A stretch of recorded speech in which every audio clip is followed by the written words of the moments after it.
Breaking news చూస్తున్నాం. AP high court ఒక case విషయంలో కీలక నిర్ణయం తీసుకున్నట్లుగా తెలుస్తుంది. ఆ కేసు కూడా ఎవరిదో కాదు, టీడీపీ ఎమ్మెల్యే కోనేటి ఆదిమూలం, సత్యవేడు నియోజకవర్గానికి చెందినటువంటి టీడీపీ ఎమ్మెల్యే కోనేటి ఆదిమూలం మీద ఇటీవల లైంగిక వేధింపులకు సంబంధించి ఆరోపణలు వచ్చినటువంటి విషయం అందరికీ తెలిసిందే. ఒక మహిళ, ఆమె కూడా తెలుగుదేశం పార్టీ మండల అధ్యక్షురాలిగా పనిచేస్తున్నటువంటి వ్యక్తి. సో తనని కోనేటి ఆదిమూలం లైంగికంగా వేధించారని, అత్యాచారానికి పాల్పడ్డారని చెప్పి ఆమె ఆరోపణలు చేసినటువంటి విషయం అందరికీ తెలిసిందే. అయితే దీనికి సంబంధించే తిరుపతి ఈస్ట్ పోలీస్ స్టేషన్లో ఆయన మీద కేసు నమోదైంది.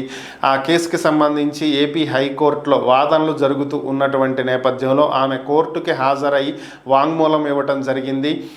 ఎఫ్ఐఆర్లో నమోదు చేసినటువంటి అంశాలు, కేస్ షీట్లో రాసినటువంటి అంశాలు ఏవైతే ఉన్నాయో అవన్నీ పూర్తిగా అవాస్తవమని, తన మీద ఎలాంటి అత్యాచారం కానీ లైంగిక వేధింపులు కానీ జరగలేదు అని చెప్పి కోర్టులో వాంగ్మూలం ఇచ్చినటువంటి నేపథ్యంలో కోనేటి ఆదిమూలం మీద ఉన్నటువంటి ఆ కేసుని కొట్టివేయాలని చెప్పి ఏపీ హైకోర్టు ఆదేశించడం జరిగింది.